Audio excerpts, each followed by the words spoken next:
Welcome to Hunt the Land podcast, centered on bow hunting, habitat management, and all things deer. Now here are your hosts, Mark Turner and Mariah Bogus. Hey guys, I'm Mark and welcome to Hunt the Land podcast. And I'm Mariah. This is episode 13. And today we're going to break down early season hunting strategies on both hard mass and soft mass. So we're talking acorns, honey locusts, persimmons, and a couple others. We're also going to catch you all up on our most recent hunting adventures.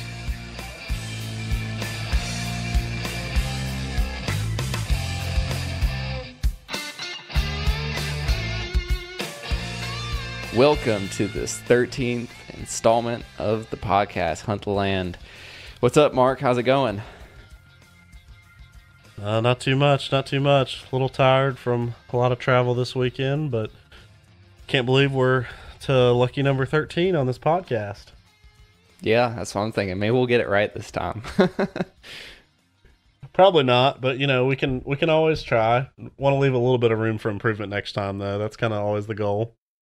Oh yeah. We wouldn't want to, start out at the top. You got to work your way. But so I heard through the grapevine, through the social media and Snapchat and all, that you did a little hunting this weekend, and deer season is not in Alabama. So tell me about it. Well, I just decided to be a lawbreaker and just get up the tree. Just couldn't do it anymore.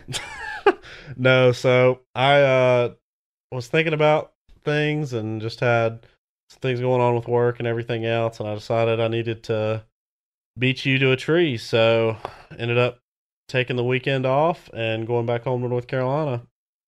Man, that was a low blow there, just trying to sneak in under me, and try to steal the thunder. Well, and obviously it didn't work out too well. It's a tough time of year being back home, just because the way our properties are, they don't have too many oak trees on them, and that works out well whenever those oaks are dropping. But unfortunately, really none of the oaks on the property, with the exception of a couple right on the border, had many acorns in them this year. And so with that being said, but apparently some of the neighbors did, because just talking with the neighbors about things, apparently they were in the acorns over there, and I was just like, well, geez. So that made it a little tough, and our food plots weren't really up super well yet. So it was kind of a tough time of year, but nonetheless, I had plenty of opportunities. Got in at like probably 2 o'clock Saturday morning and got up a tree. I slept for a couple hours in between there. And at like 9:15, I see a couple does coming down this logging road I was on. And of course, actually it was a group of like five does and fawns. And I'm just kind of focused on the one I was going to shoot that was in the front. And turned out one got off the road to the side and started looking around. And apparently I moved at the wrong time, and she saw me, and I didn't really realize where she was. I mean, I couldn't see her through all the brush, so I figured she couldn't really see me that well. Apparently that was wrong. So she got out of there. And then Saturday evening, I saw another deer walk in front of a stand. I thought about sitting, but decided, I'm going to sit somewhere else, just with the way the wind was. Well, they came in downwind of me and ended up spooking. So they got like 50 yards away and ended up spooking. But of course, I did see a shooter buck. Really? Okay. Yeah. I hadn't told you about that yet. Nice. No, so, all I knew about was the first morning that you had seen does, so this is all new. Yep. Nice. So, which one? I'm not sure. I think it was Bruce. I'm pretty sure it was Bruce. So Bruce. Yep. So I'm pretty sure it was him, because that another buck that he hangs out with, I'm pretty sure was the other deer that I saw. I was walking in, we've got all that pasture behind the house. I was walking in, and I got past this little clump of trees, and there's a pond to my left. And I look, and just as I get past the trees, I look, and I'm even with the pond dam, and there's a deer standing on the pond dam, super foggy. And I was just walking in, and I was just going to kind of slip down and sit on the ground around some oak trees that are on this creek bottom. and just because I didn't have a stand back there, but I figured it was as good a place as any. Yeah. So as I'm walking in, see this deer, and I stop, and it looks at me, and starts walking the other way. But it didn't like freak out or anything. It was super foggy, still pretty dark, and I just barely peeked around the corner when I saw it. Well, then this other deer gets on the pond dam, and I realize the first deer is a buck as it's walking away, and then the second deer was a buck, and it turns its head, and I finally like really get a good look at the antlers, and I was like, holy cow. Definitely had 5 on the left side, and just based on the area, I'm pretty sure it was Bruce. So, nice. And isn't that the one that your grandfather found the shed off of? Yes. Last year? Yes, it is. Cool. And I talked to my neighbor, and he's been getting them on camera a bunch in daylight, so I don't know. There's a pretty fair chance he's going to end up killing them just because he's been coming in a lot. I think, which is great. I mean, I hope somebody gets an opportunity on a deer like that for sure. If he makes Coming it to in the rut, corn pile. Yep. I think so. Although there's some acorns in there too. Apparently, he's like, yeah, they're coming in really good. He's like, and like the trees around where the corn is, they were dropping tons of acorns. So I was just like, oh, of course. And meanwhile, none of my oak trees are dropping acorns, but that is what it is. Yeah. This year, at least. In the past, it's and we'll talk about that a little more in a little while, I think. But yeah, it's our yeah. topic. So saw Bruce, and then didn't really have a lot else happen. Had some trail camera woes, so that's always good. But it was an interesting weekend, to say the least. What were the woes? Did you forget to turn one on? No, but it just so I had. Let's see here. I had one that didn't really produce many pictures, except for some freaking dogs running through, which apparently is just a thing on this camera now. User error. Yeah, apparently. I mean, it didn't. It had deer on it, just not any like good bucks or anything. And then I had another one that was user error that I had set just slightly too high, and it missed. It was on a down slope, and I'd set it just barely too high, and it missed it.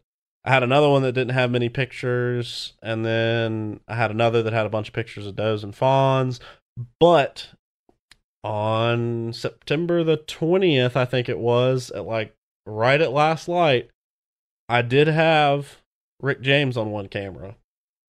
Okay, and he hadn't been on camera for a while, right? Exactly. It was a really poor quality picture, because it was like, that time when cameras, like, it's still light out, but the camera uses the flash, so it's kind of grayish. Yeah. It was that kind of photo, and he was walking, so it wasn't the best picture, but it was definitely him. So there is hope that he stays around. Describe him again for everybody listening. Isn't he the one with all the points? Yeah, he's the one that's kind of crazy looking. I think he's got, I want to say he's a mainframe 10 or something like that, but he's got, I think it's his left side, if I remember right, kind of like curls up at the end of the main beam, almost like it's a point. And then is it like kind of got some funky stuff going on? I feel like I remembered it looking kind of like palmated too, like at the end of his antler. Yeah, like it does some kind of weird stuff. Yeah, it just does weird stuff. I don't know how else to describe it, but yeah. Well, that's pretty cool, because I know you had voiced concern that you didn't necessarily know of any past history with him, unless it was a deer that made such a jump that you couldn't recognize him. So if he's on your camera hard antlered, that's pretty good evidence that maybe you have a shot at him. Exactly. So I'm looking forward to that. And yeah, that was my other trail camera woe was I was putting batteries in, and I bought all those Primos cameras. Love those things. Yeah. But I was putting batteries in one, and I guess the springs weren't, they were kind of strong still. And I was putting batteries in there, and it like battery wasn't going in. I tried to force it, ended up like pushing it down and cut my thumb open on the camera, and like it bled like crazy. And yeah, which on the same topic of batteries just didn't like me this weekend because I go to crank my truck yesterday because I took Monday off and was able to get Monday off and was just going to come back Monday afternoon. I had a friend to pick up in Atlanta at the airport, so it worked out well. Go to crank my truck, my battery wouldn't start, and so I now have a brand new battery and alternator in my truck. So fun. It was an exciting weekend, to say the least. I know that's what you wanted to go and buy this weekend. I mean, you were like, you couldn't wait. Absolutely. I was just so excited to spend my money on things that worked well up until now. So, yeah. I mean, I can't complain though. I got in a tree, so I can't complain. I just wish a doe had decided she wanted to die, but that was not the case. No. And I think you got in a tree here recently as well, did you not? Yeah, I was in a tree no more than 3 hours ago. It's my first inaugural sit of 2018, and not a lot to speak about. Yeah, and I don't want to be one of these guys that blames it all on the weather, but the weather kind of affected where I was going to hunt, of course, going off wind direction. Well, traditionally back in North Carolina, I'm used to having a lot of western winds. Just predominantly the wind is out of the west. So when I was scouting this year, I mean, I scouted everything, but it seems like most of the spots I scouted that ended up being really good, the ones I really want to get into, they need some kind of westerly or northerly component. And what do you know, for the next more than 10 day, the 10-day forecast, the last couple days, it's all straight out of the southeast. And I think southern winds are probably a little bit more common down here than what I'm used to, just talking to people. So kind of trying to deal with that and, think through it. So this afternoon, well, first of all, yesterday was opening day and I didn't get to go. Broken heart. I had a spot all picked out and then got the text that I needed to be at work the next morning to help with an exam. So that's where I was for opening day. I had to help with class in the morning and class in the evening. So it was very uneventful for me. But today, the second day of season, I was able to slip out for the afternoon. And I was going to go to this one spot. I was going to go to this marsh. And I had this elaborate plan. I was going to walk into the back of the marsh, which is a mile. And I can tell on the map, it looks like there's some hardwoods there. So I'm guessing there's oaks. And I had never got to scout back that far, but I walked the marsh really well about 2 months ago. And I found a heap of beds and just a ton of deer sign. So I was going to go back to those oaks, check them out, and then work the sign back toward the beds and basically set up at the first spot that I felt good about. Just kind of play it by ear. And that spot's like 45 minutes from campus. So anyway, I start making my way up there, and I stop at the bow shop this afternoon because I got to get some arrows fletched. I bought a bunch of extra arrows. I had arrows to hunt, but I bought some extra ones, and I dropped them off to get fletched. So I'm, in the middle of town, and I was out in the parking lot, and I got some milkweed in the car, so I'm tossing milkweed out in front of the car, out, like across the road from Walmart, and I'm like, dang, like the wind's coming from the northwest, and I'm like, and I started thinking about it, and I'm only a couple miles from the marsh I really want to go hunt, the one where I found all the duck potato and, saw so much deer activity, like the most deer activity I've seen, several shooter bucks, and then I'm like, oh, I could go hunt there and the wind would be perfect. So I looked, like every single weather app, and they're all saying differently, and Weather Channel was saying that it was a southeast wind, but the arrow pointed northwest from the northwest, and I was like, oh, like no one knows what's happening. So I decided to go to that property that I really wanted to hunt, the one close by with the marsh, and the marsh is about I guess it's 1.25 miles, maybe 1.5 miles back. And there's, I identified several oaks, that I wanted to check out in the, whenever I was scouting earlier in the summer, and some persimmons. And so this little story kind of, I guess it'll go well into our topic for today, which is hunting hard and soft mast early season. But anyway, I start walking back, and I decide, I'm going to check out those hard mast trees, the white oaks and the swamp chestnut oaks, and then see if I can see any persimmons on the way in, and basically set up at the first, good sign I find. And I was also in the back of my mind, like I was throwing milkweed every little ways, just kind of checking the wind to see if it was something I could count on.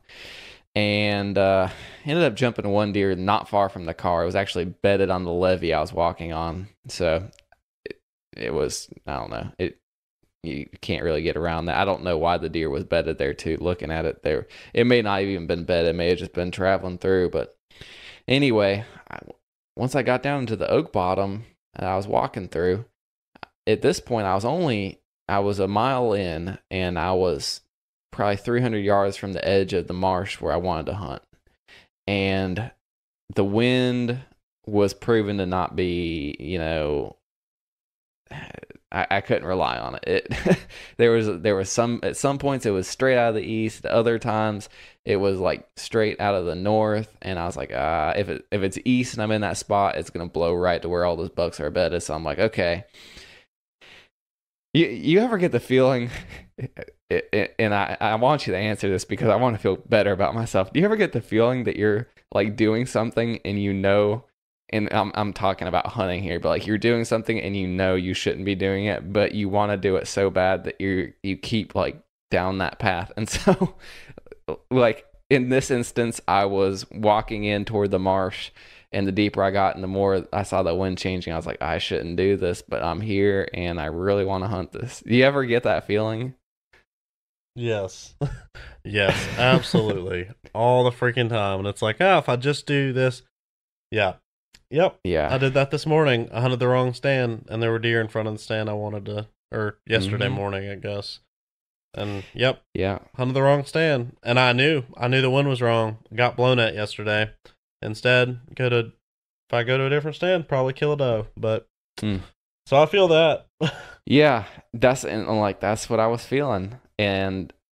But it was every time the wind changed, I would just be like, okay, I think this will work. Like just trying to figure out the angle the wind would be where I'd be set up. And then also in the marsh is going to be different because it's going to be more open.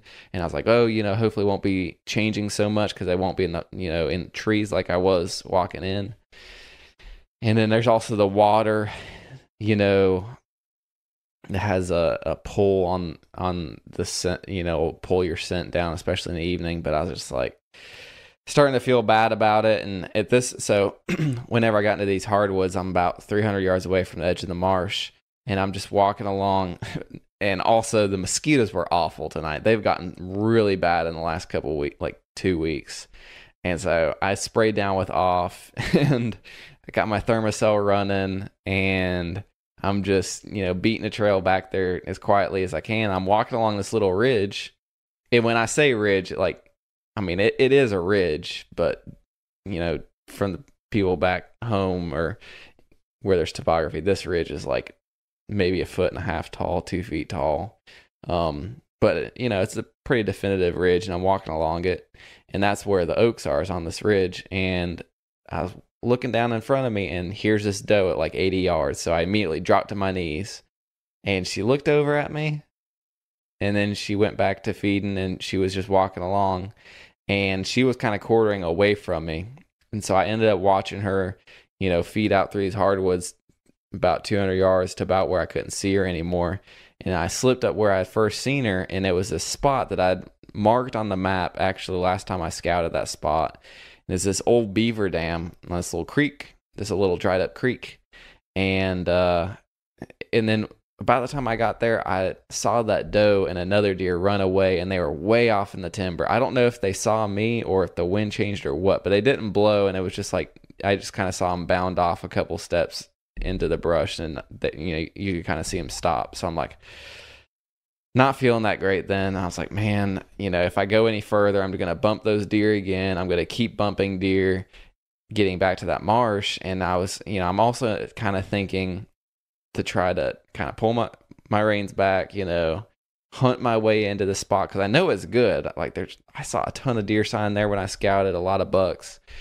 So I looked around that spot at that old beaver dam, and there was actually some white oaks on the ground, and there was a heap of deer traffic, and there was a new rub there, and there were several trails crossing that beaver dam, and I'm like, okay, I'm gonna stay here tonight. So to cut it short, I ended up throwing a camera up on that beaver dam crossing, and so hopefully we get to look at that at some point in the next couple of weeks. But I hung my stand there, and I picked about the worst species you could pick to climb a tree up. You have a guess on what would be the worst tree species to climb up? It's not because of size. It's another characteristic.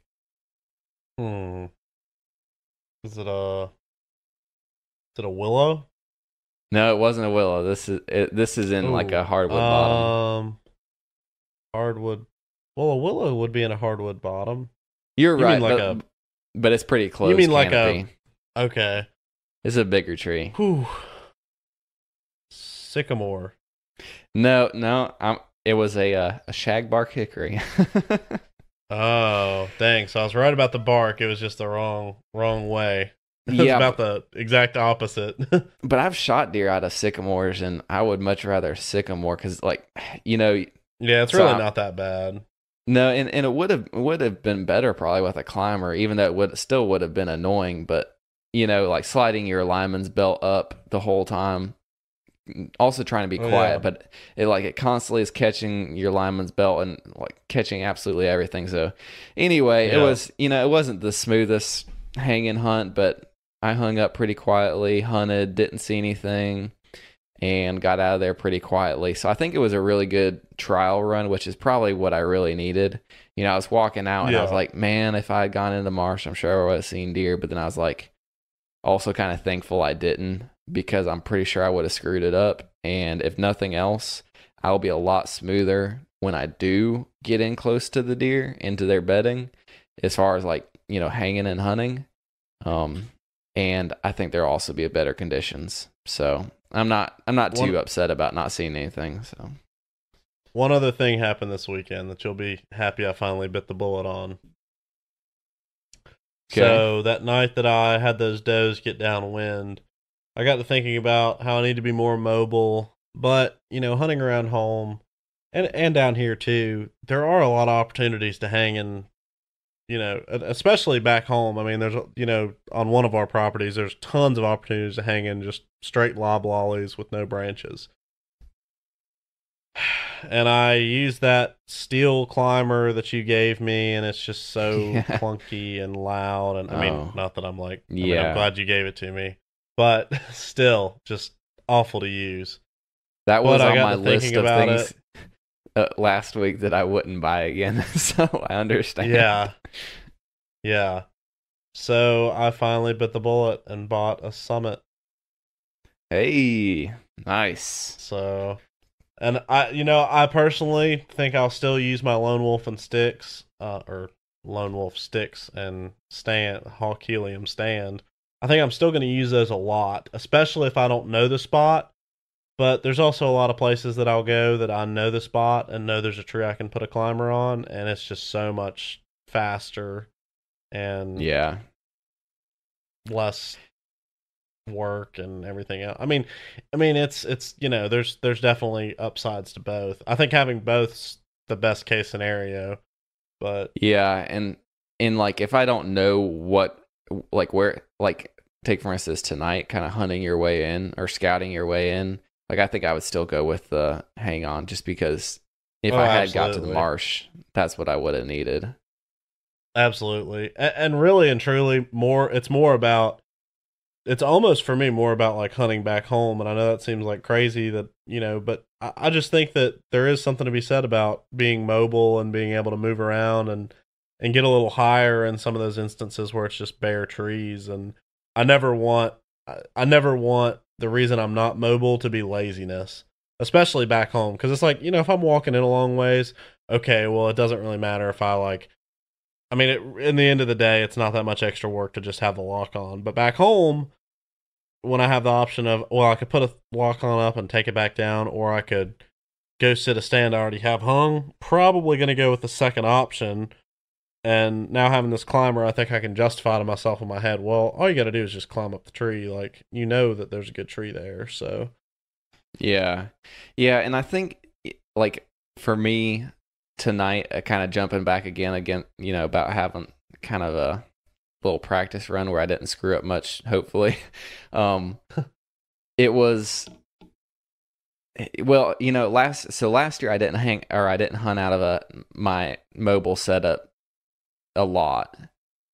So again, this was kind of practice, but you know, and I think I told you this. I don't know if you said on the podcast, but recently I bought a lone wolf climber, and I have my hang on set up. So I bought Molly backpack straps for my climber, and then the waist belt, and super awesome. Like, it's really super comfortable. And I also bought the waist belt and put it on my muddy hang on, and I'm still using my muddy straps. Well, I put my sticks. I'm only using 3 sticks. It gets me about 14 feet off the ground, and 3 sticks on my stand, and then I put my pack on there as well.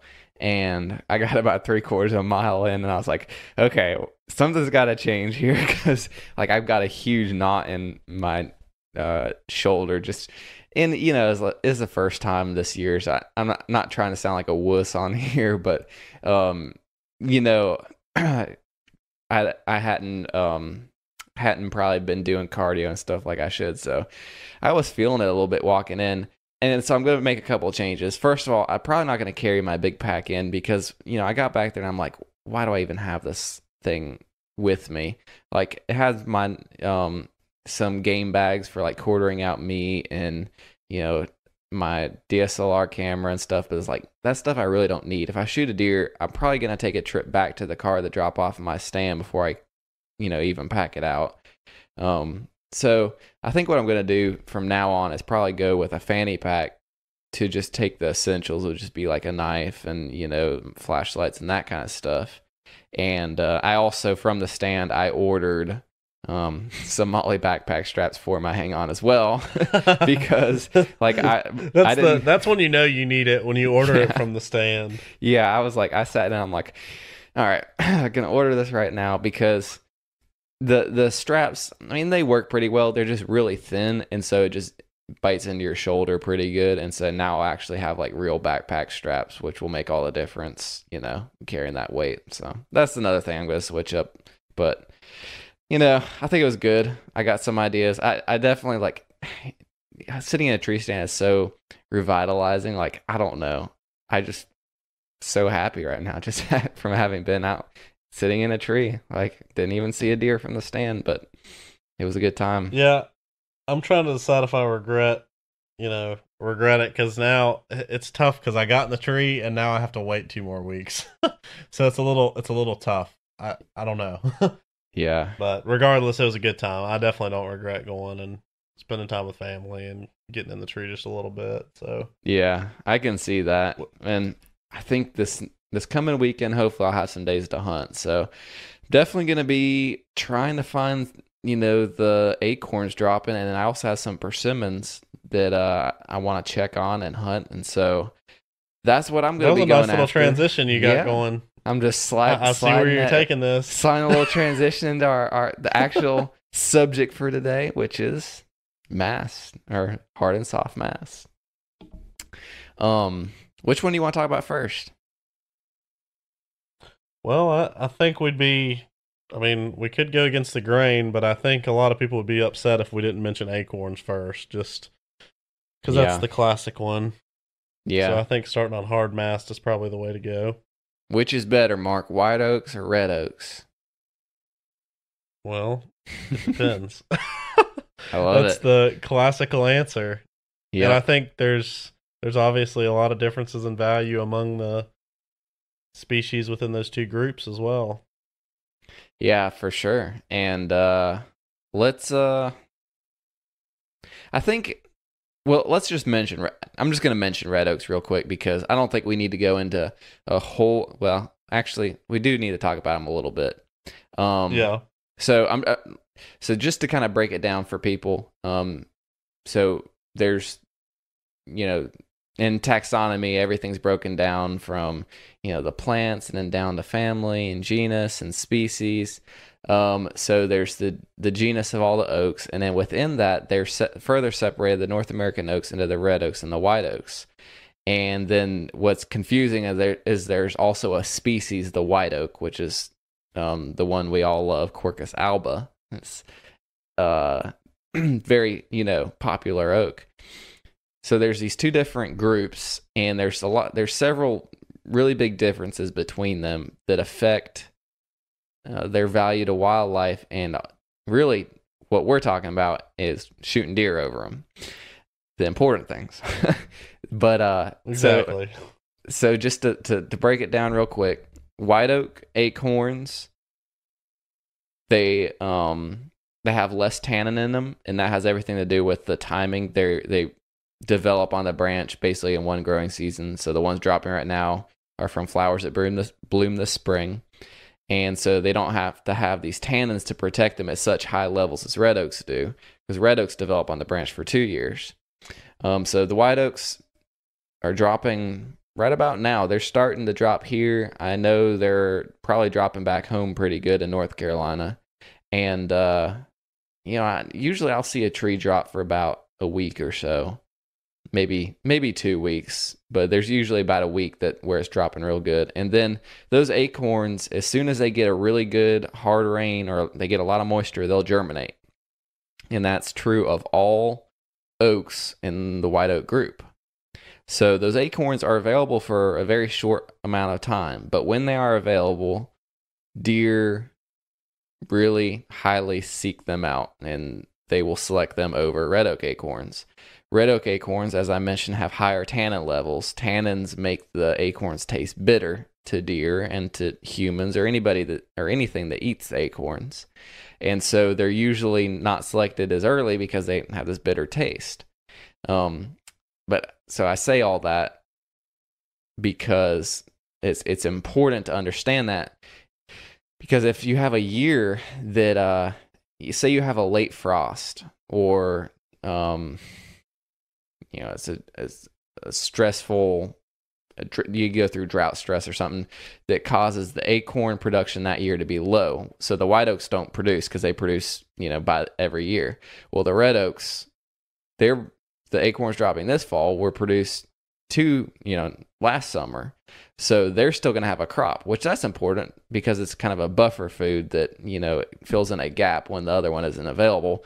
But from a hunting standpoint, when there's years or there's properties where the white oaks aren't available, red oaks can be super, super attractive.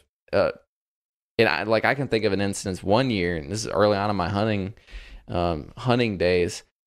I think it was in early to mid-October in North Carolina. There was a willow oak tree, and I mean, there was, they were just completely wearing it out. And usually willow oak isn't the tree that people seek out to hunt.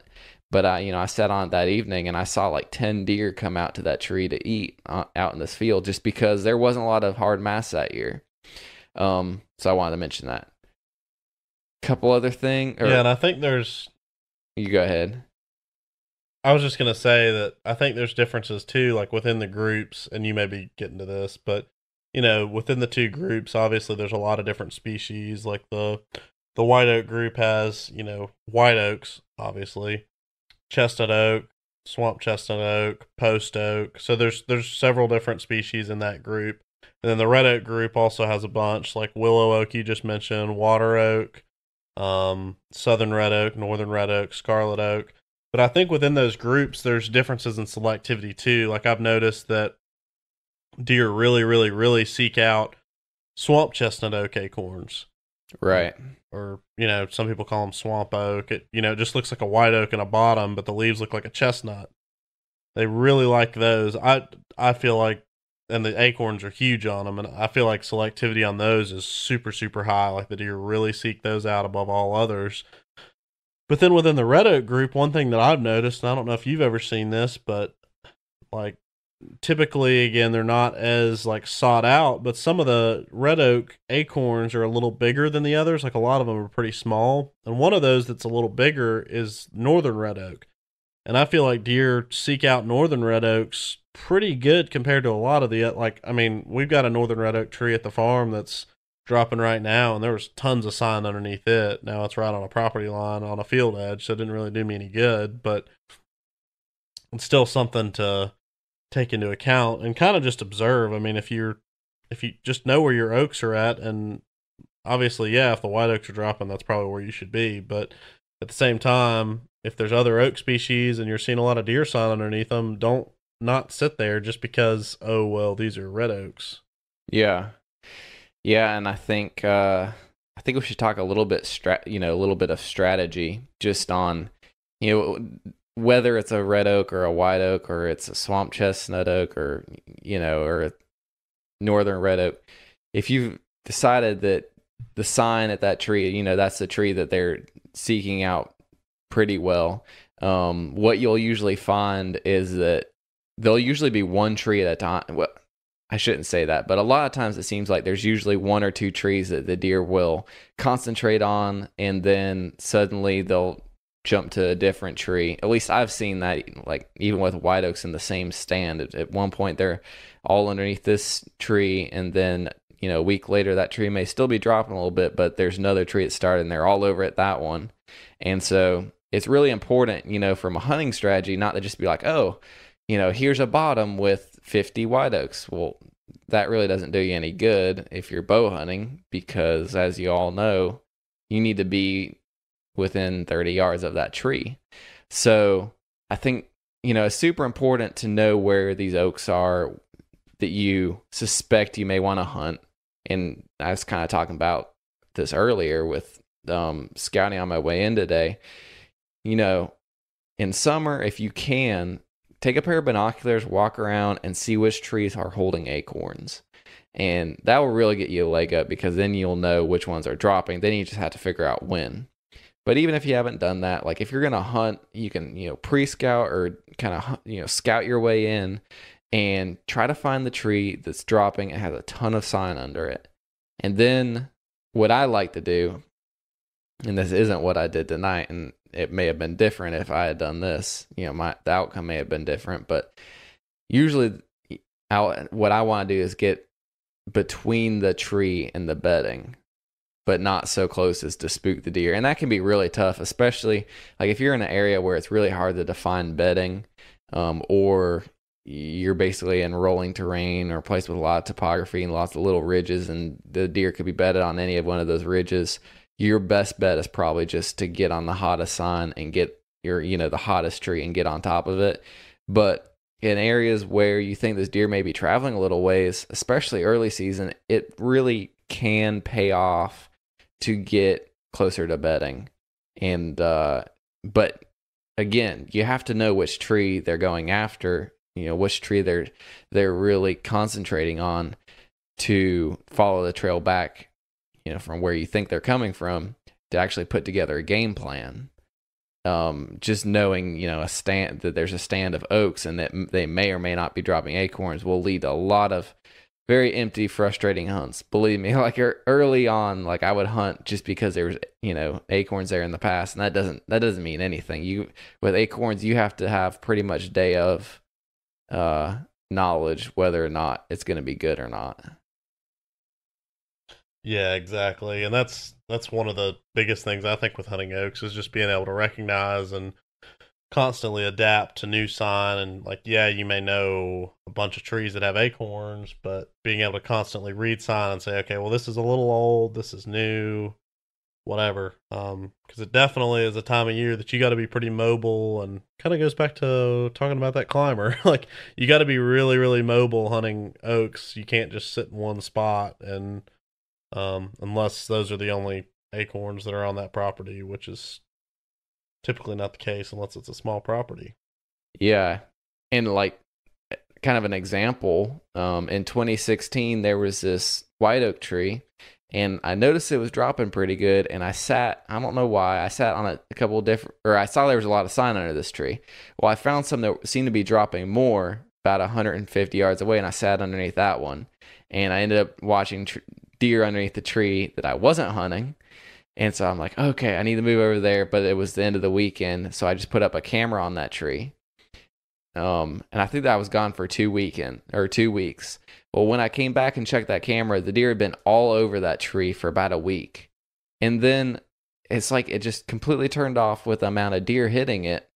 Yet there were still a couple acorns falling, and there was plenty of acorns underneath this tree, and you could see a lot of deer sign because the deer had been on it, but you could tell it was a little bit older.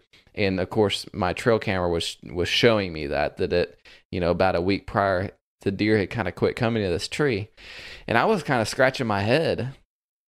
And Mark, you may know where this is going, because I don't think I've told this story yet, and it's a fun story. I like this one, but I didn't really know. I didn't know where the deer were, so I ended up walking that property and walked down to the bottom part of the property, and I found a couple trees that had just started dropping, and there was a ton of deer sign that was very fresh under them. Just, and when I say deer sign, I'm basically just talking about like a ton of overturned leaves. You could, see a lot of footprints and cracked acorns, and the trails were pretty well worn leading up to and out of that area. And so I'm like, okay, like this is where I need to be. I took my climber down there and I hunted that evening. Had a little fawn walk past me early on, and I was about to shoot a doe later that evening.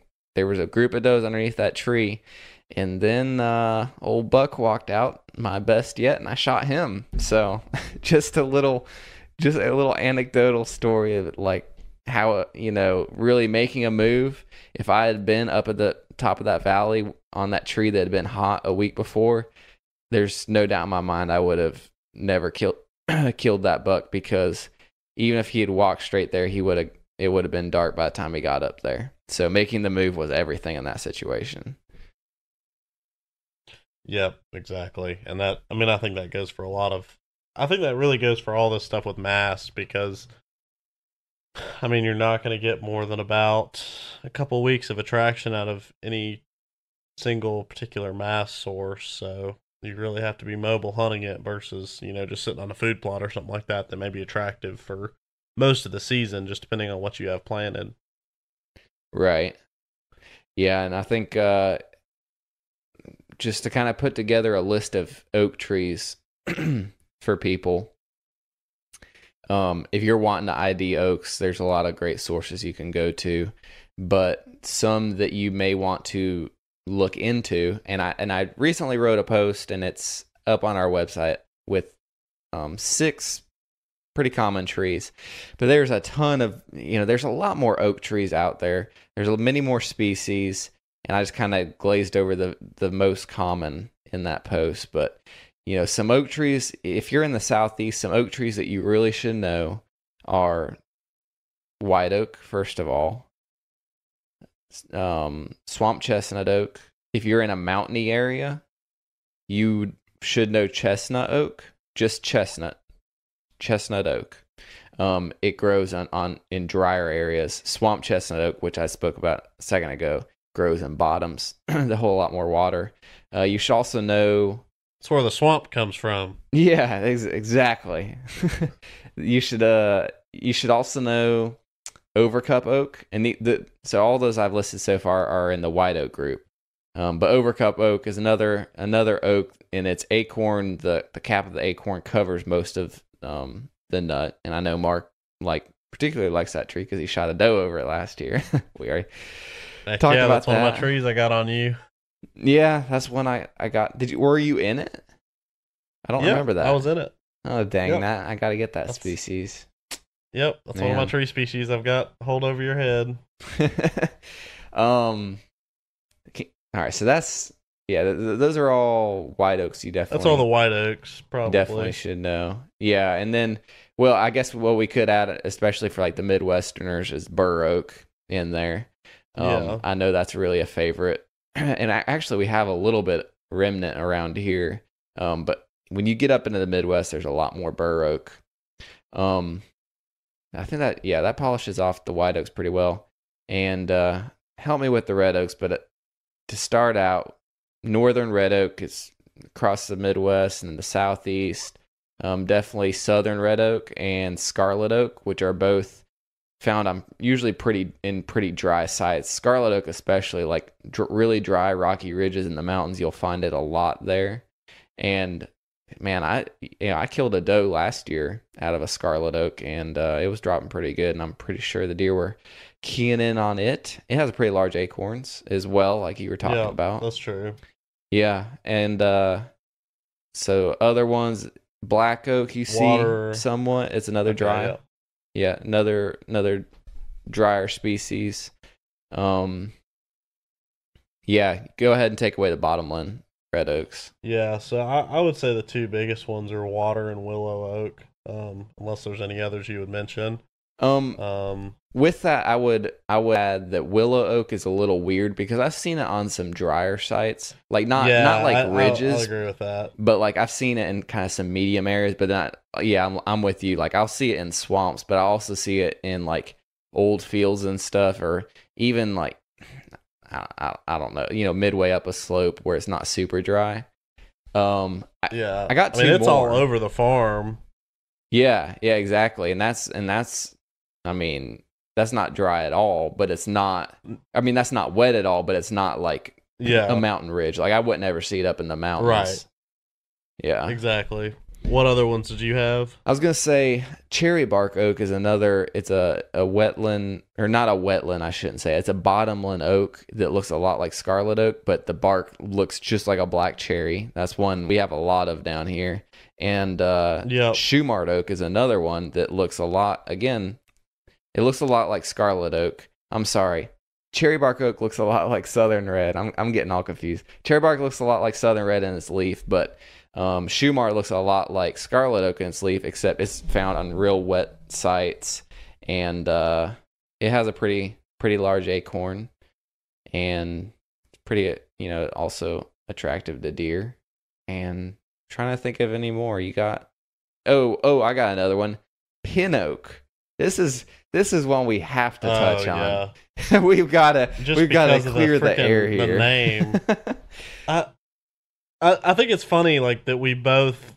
Well, go ahead. You go ahead and take it away. All right. So, and yeah, this has got to be a pet peeve of both you and I, because like pretty much everyone misidentifies willow oak as pin oak. If you see a tree with a leaf about the size of your pinky and just a real long, thin, skinny leaf, that is willow oak. And it's easy to remember because the leaves look just like willow.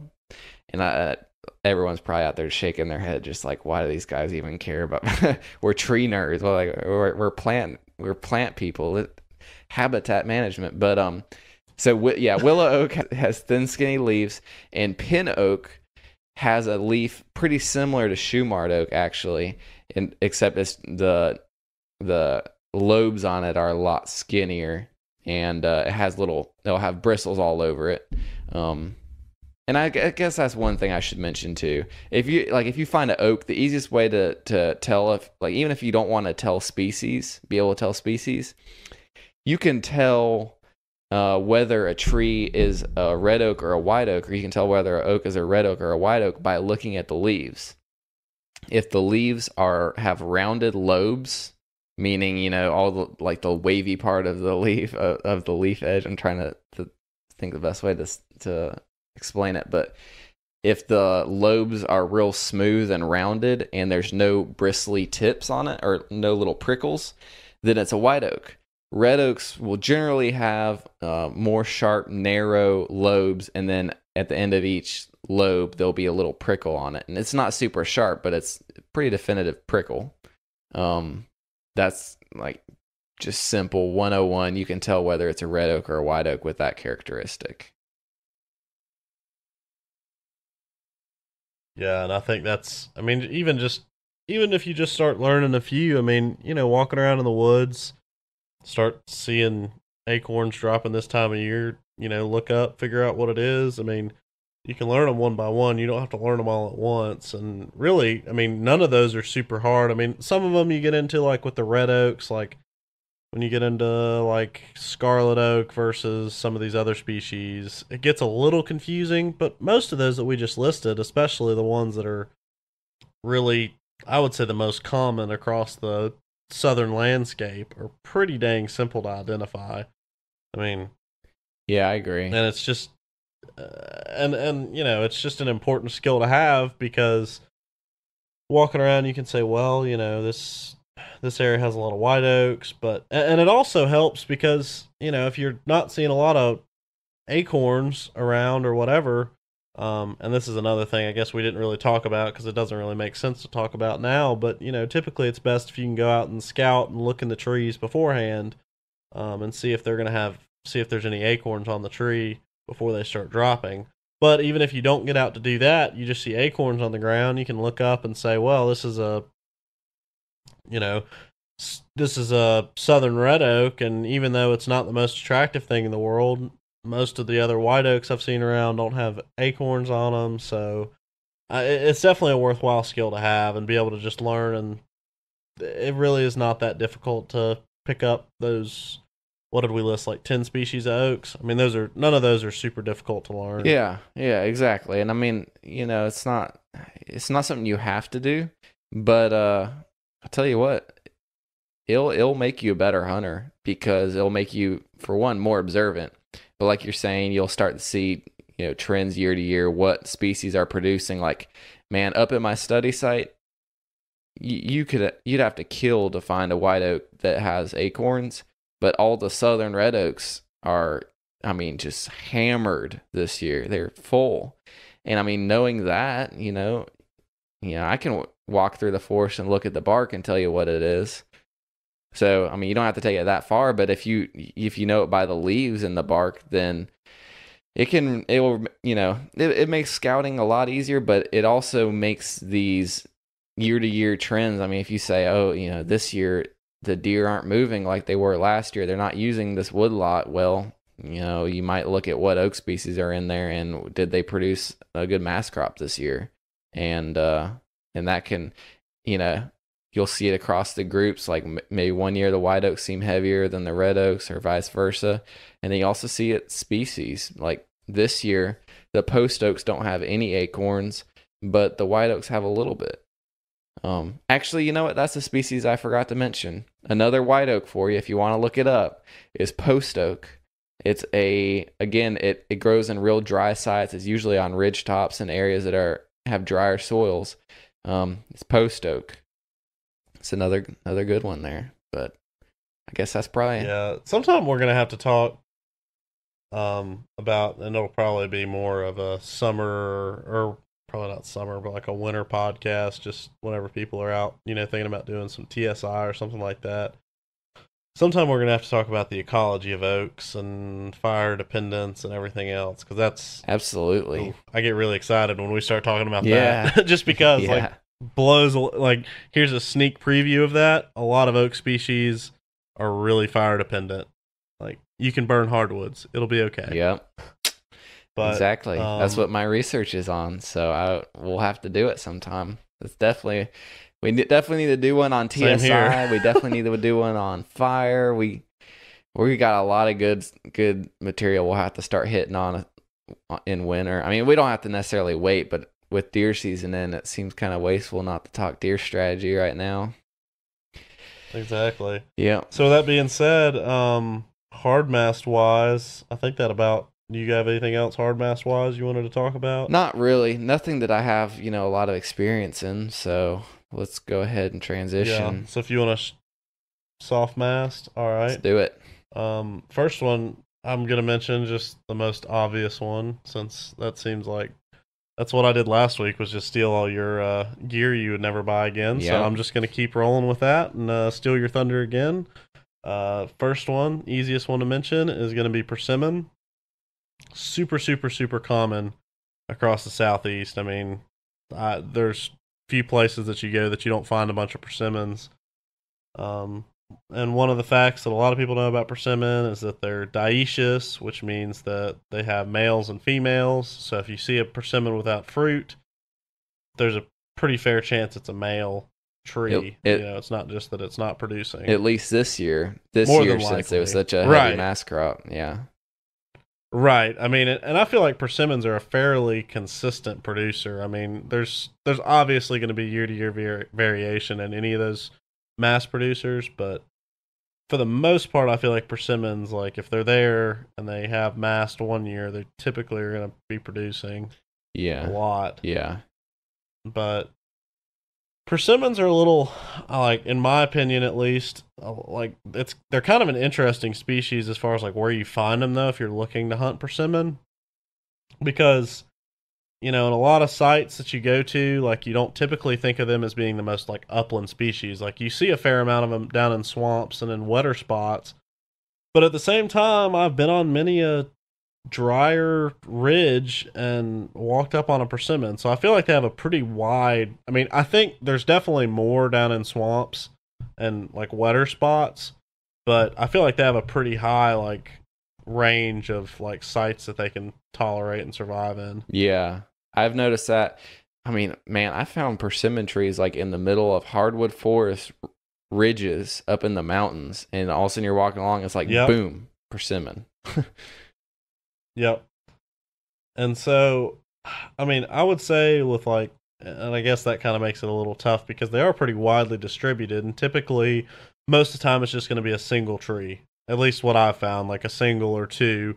But if you can find a spot that's got a clump of like 5 or 6, which isn't like, I mean, it's not like ridiculously uncommon, but, if you can find little patches like that, deer definitely are going to come in there. I mean, and when they're dropping, it can be pretty good. I've hunted some spots in the past that have had persimmons that were dropping, and it's pretty good consistent action in there for the short period of time that they drop. Yeah, I ran a camera on one last year, and there was about a week. Again, timing is everything. And being at, I was gone at school this whole week, and I ran a camera on it, and there was deer in there every single morning. And then about like the week or the day before or something like that I hunted, it was like the first day that they didn't come. And then of course they didn't come the day I was there. So there you go. Of course. But yeah, like when they were dropping hard, it was like clockwork. I mean, every single morning, lots of deer in there. I will say this about persimmons. I think they're very hit or miss, and they are overrated, but with a caveat there. If you locate them before, scout them out, and know where there are fruits, like again, kind of like acorns, like we're talking about, and you check back at the right time and you catch it on the front end, you can be fairly certain the deer are going to be hammering them when they're dropping, and they're turning, they're turning kind of that dark pink orange, and they're getting mushy and falling on the ground. Like I'll bet money on it, there's deer all over it. But it's also easy to, see a tree and see, oh, there's orange fruits in it, it must be ready. But I've seen orange persimmons in a tree, 2 or 3 weeks before they start actually dropping, before they're actually ripe. And before persimmons are ripe, for anyone, I'm assuming most people have probably tried eating one before. They're really, really good. But if you eat them prior to turning ripe, they're really astringent, and it makes your mouth taste like cotton. Actually, I got a story I got to tell real quick. This will be real quick. Last summer, this is awesome. I love this. Last summer, we were at the lake, and we had a bunch of these donuts, and they had like this pudding. They're like the pudding filled donuts. Well, my brother wasn't there. He was on his way to the lake, and there was a box of like 8 donuts.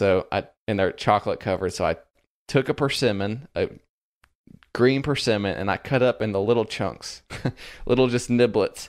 And I took a knife and I slid them all up into the pudding in that donut. And then it gets better. God. This is Zion. And so I took that donut and I set it in the box, and then I just took my thumb and like smudged the frosting on it so it would like stand out. And I was also like testing like the selection, how a teenager selects a donut. It's habit or food selection. And he came, of course, he looked, and he's like, oh, he grabbed that one, he started chewing it. And then the whole family was there, and he was chewing, and he's like, he pulled the donut away and looked at it and took another bite. And then he was like, what kind of donuts are these? He thought they were like Only Zion would take a second bite of that. he thought they were like some kind of like apple pie donut that they had really really messed up. But oh, Jeez. anyway, yeah, Poor fella. yeah, like persimmons that aren't ripe aren't good. So don't be like Zion. Don't eat not ripe persimmons. Yeah, I'm pretty sure during when I was TAing the summer camp at NC State, I'm pretty sure we got a student to eat an unripe persimmon. You only do it once. I can't remember who it was. It was a guy for sure, but I can't remember which one it was that I talked into doing it. That's pretty. And he was like, he's pretty mad afterwards. I was like, well, that's a pretty basic. You learned basic thing you know not to do. Exactly. So yeah, I think. I got a question. What were you gonna say? Have you ever shot a deer over persimmons? I have not, but I have had opportunities, and it was typically like I haven't had an opportunity recently. Those opportunities were all early in my bow hunting career. Whenever not that I'm like great now, but whenever I really really sucked, like I couldn't do anything right. That was when I had opportunities to shoot deer over persimmons. Yeah.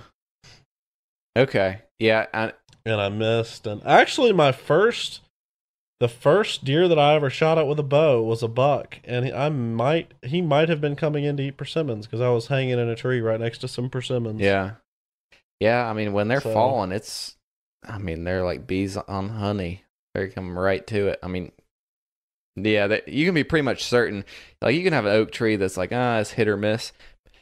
But persimmons, when they're falling, you be pretty much certain deer are going to be on them. But I also 100% agree that they are overrated. Yeah. I mean, people, and not that their attraction's overrated, because it's certainly not. And I can honestly say this for all of the Mast species, in a sense, like oaks are overrated. Persimmons are overrated. Not because from a land management perspective is what you're saying, right? Yes. Like and certainly like persimmons are overrated from a hunting perspective because they're typically it's very hit or miss. Like you've got to be in there at the right time, which is true for oaks too. But you get a little bit more variation there, and they last a little bit longer. But yeah, I mean, it's not to say you should go cut down every persimmon and oak in your woods, but as far as deer's diet and stuff like that, I mean, yeah, oaks do make up a very high percentage of their diet during the fall. Right now. And winter. Yeah.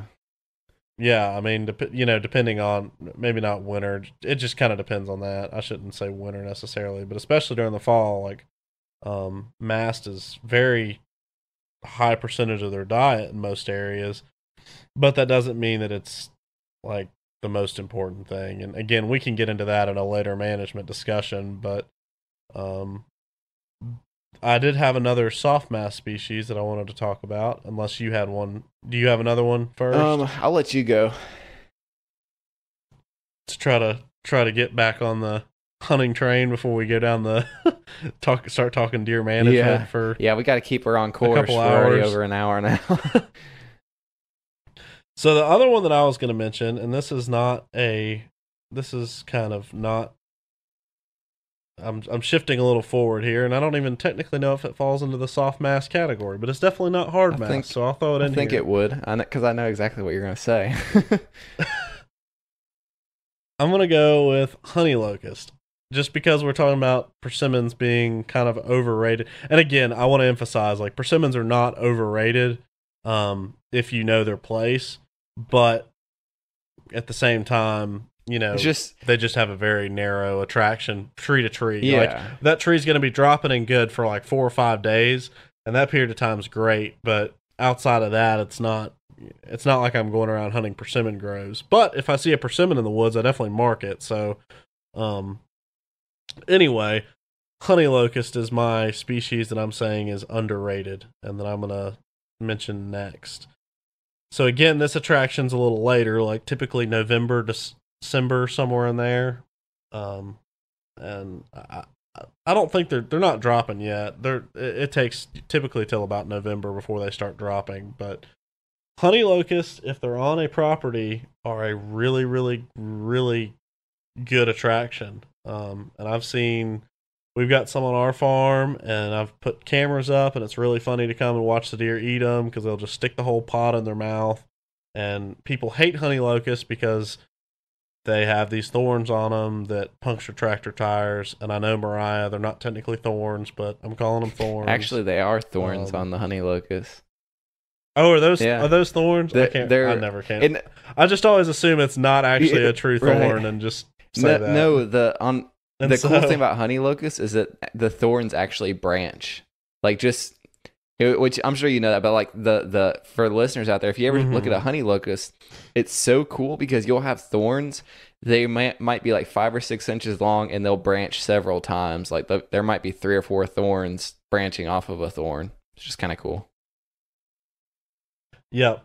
And so a lot of people hate them just because of the whole thorn issue, and they're some people consider them, in some areas they can be kind of invasive. They're a naturalized species, though. They, if I remember correctly, they're native to the, like, isn't it like California? They're native to out west, isn't it? I believe it's kind of naturalized over here. I believe it was actually the Midwest, like the upper Mississippi River. Okay.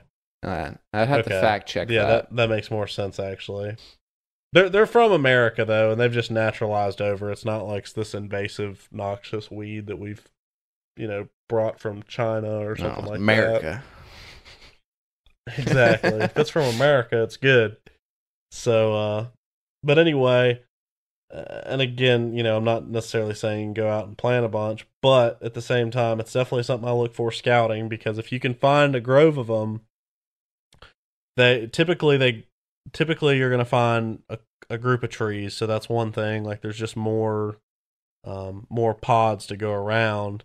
But on top of that, the pods they last a little longer. Then I don't know if the drop takes longer, or I don't know what it is exactly about them, but they definitely are available for a longer period of time than a lot of Mast, despite the fact that you would think it would just kind of fall to the ground and rot or get eaten real fast. And so, honey locust pods, though, definitely up there for me as far as Mast species go. Yeah, and deer actually, so the pods are, for those who haven't seen them, honey locust pods are they're pretty large. They're probably usually around, I would say 14, 16 inches long. And then there might be, 8 or 10 seeds within that pod, kind of large bean, what would be bean seeds, because they are a legume. But in that pod, between those seeds is a sticky material that's very sweet. And actually, back in the old days, people would eat that when the fruits first became ripe before it would rot. It's actually really sweet, and people would eat it. But I imagine that's exactly what the deer are actually eating, not so much the seed. And I'm sure they eat those and pass those probably. But the actual like pod material is what Mark's saying. That's what they eat, which is. It's really cool. And I've seen those videos. They're hilarious because they got the big pod hanging out the front of their face and they're just chowing down. Yeah, and this is and I'll use this as getting back into, this isn't really deer management, but it's kind of getting more on that biology side. I knew about this grove of honey locust trees for a while, and I didn't really do anything with it because I didn't really think anything of it. I mean, and I'd read deer eat the pods, whatever. Sometimes you got to have a first-hand learning experience. Well, back in, 2015? Yeah, 2015. I was filming Mariah. He shot a buck on the farm. It's his first mature buck. It's a great deer. It's freaking awesome. But did like we always do and opened his stomach up and started looking through the contents. And I remember when we found that chunk of honey locust pod, we were like, what the heck is this? Because it just looks like a kind of brown, it was like a little square brown bark looking thing. And we sat there for a couple minutes trying to figure out what it was. And finally we found another piece that was bigger. And we're like, oh, this is a honey locust pod. That deer came from that honey locust grove. Like he was probably down there chowing down just beforehand. And then he decided to follow some does up the hill. And now he's chilling with me while I record a podcast. Exactly. So he made an unfortunate mistake. But the good news, I guess my point with that is scouting from the skinning shed, as I've often heard it referred to, is a pretty important thing to do. And yeah, go find some honey locusts and go sit in them this fall. Yep. I always mark 'em when I see them.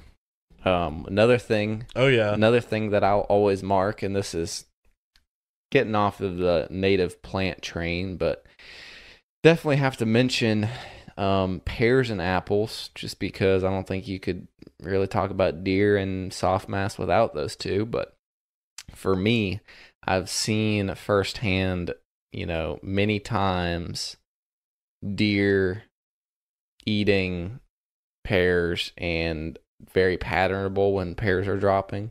Particularly in my situations has been the old timey pears, like the canning pears, the pears that are, when they're ripe, they're pretty rock hard, and they're not necessarily the prettiest looking fruit. But deer, I mean, we've got one back home in the yard, and I remember growing up, there would be deer under it every single morning, and and I always kind of remember that. And I have some back home on the property that I can hunt now.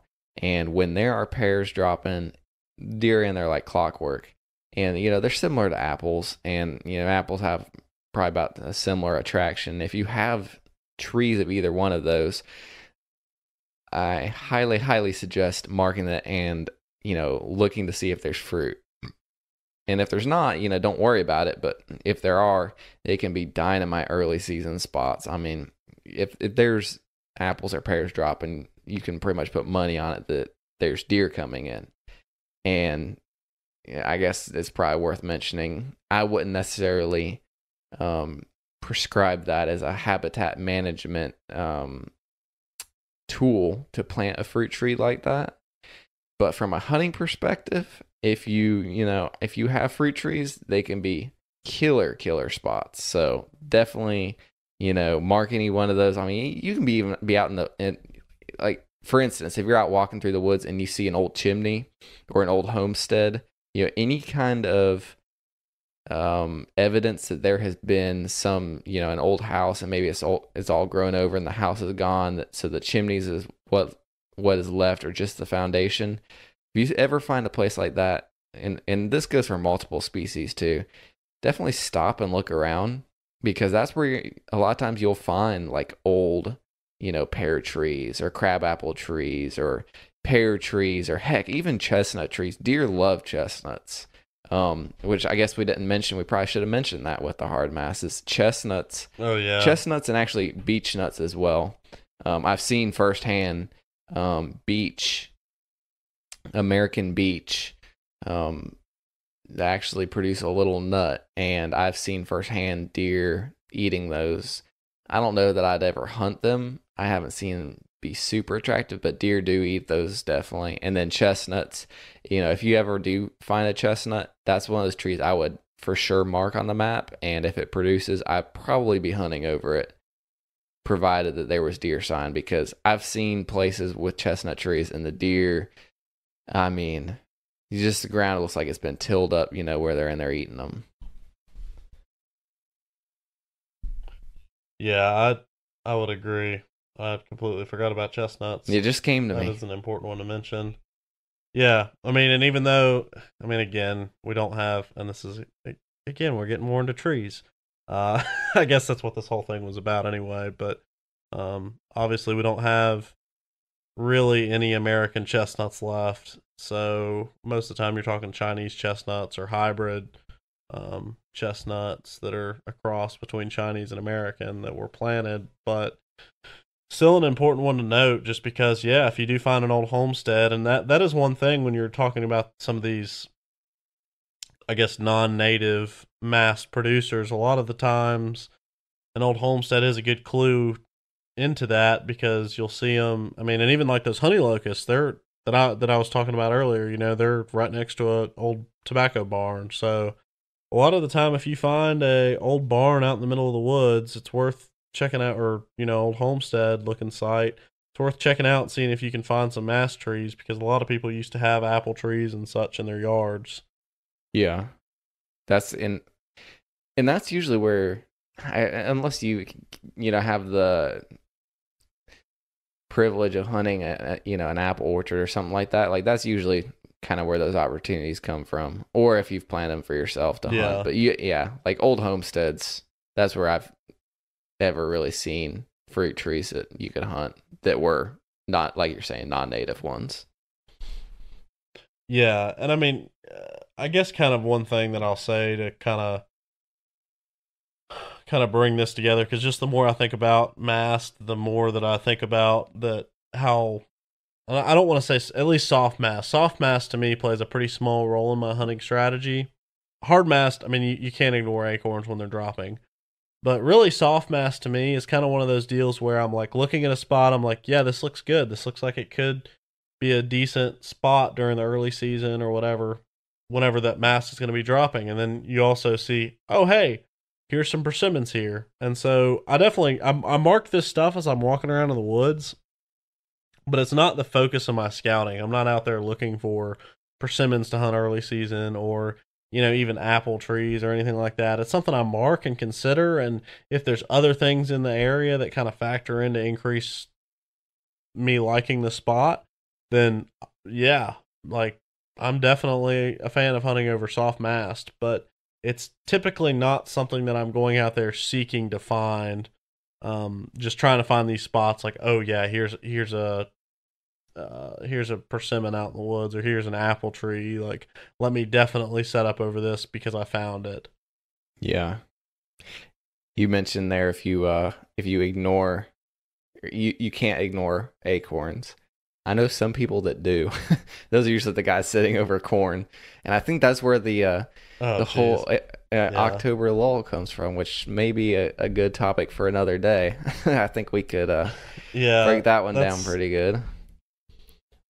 That's a funny one. I heard somebody talking about that very topic, and they were like, "What are they? What is the lull? Like, is there a December lull because the deer aren't running all of a sudden?" Like, yeah. But that's a topic for another day. I like a particular theory that you had on it, and maybe we'll break that down next time or coming up pretty soon. But I think that would be a good topic, especially building off of the whole Mast production, because I think it's centered around that and people's frustrations. Certainly, and it's a tough time of year to hunt. I mean, deer are shifting. Their world is changing very rapidly. Their food sources are changing, but if you can key on some of these food sources that we talked about today and kind of tie it into your overall hunting strategy, certainly a way to be successful. But I think the biggest takeaway to me, if you could kind of sum it up with one thing, is with Mast compared to any other food source, is you have to look at what's happening on the ground, and you have to be out there constantly scouting and be okay. Like, hey, I may bust out some deer if I go in and scout this spot right now, but I've got to know, like, are deer under this tree? And it kind of goes back to what you did hunting wise. Just throw a stand on your back, go check it out. And I mean, in 2 weeks in Alabama, I guess, but for most people right now, put a stand on your back, go into these areas where the acorns should be dropping, and find a tree and set up over it. I mean, it doesn't have to necessarily be complicated, but a lot of this hard mast stuff, a lot of this mast stuff in general, you can't really plan out. You can't really have you can have general ideas of where your spots are going to be. I mean, and yeah, with like some instances you can, like if you got an apple tree, yeah, okay, maybe that's a spot you want to save, and maybe that's a spot you want to go back to regardless.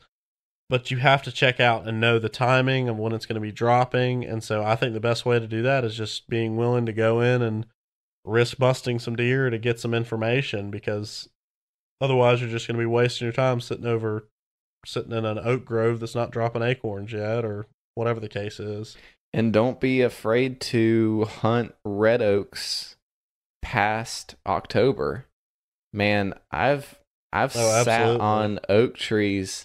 I can remember one particular hunt in February, hunting on an oak ridge, and there, actually that night, it still goes down in one of the books as one of my best evening hunts ever, because I had like 3 different groups of deer all end up right under me, and they were feeding on red oak acorns. So, like, as you're out hunting, pay attention to where there's acorns. Today I was walking through the woods on my way to where I knew those white oaks were, and then to look and see if they were dropping. But on my way, I noticed that there was some water oaks that were dropping acorns. And like I made a mental note. I remember thinking, I need to remember that, because 2 months from now, I'm going to be wondering what the deer are eating, and that's exactly what the deer are going to be eating.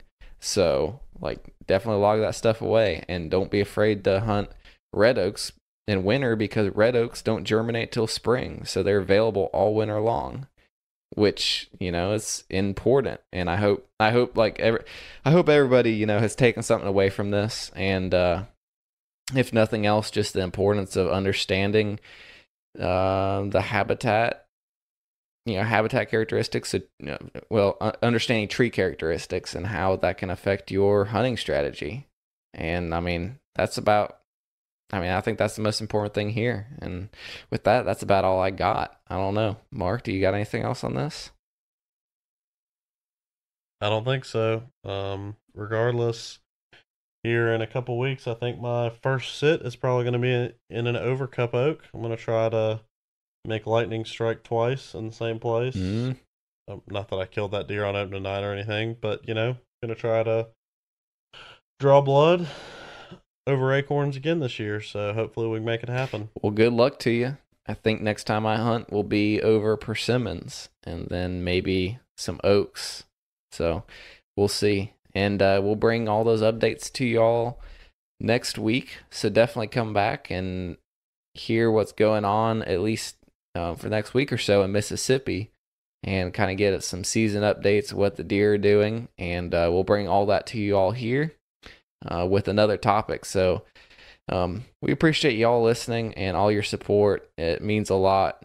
Mark and I were just talking about how much we enjoy hearing that people are getting something out of what we're doing, both in the writing and with the podcast. It goes a really long way. What also goes a really long way is if you will review the podcast, just write 10 words. Whatever you want, 10 words, review the podcast, give us a rating. We would really, really appreciate it. And that's something you can do to help us out. We put a lot of time into producing this and upkeeping the website and writing and everything. So we love doing it, and we hope that you all are enjoying it and getting something out of it. So with that, we will see you all again back here next week.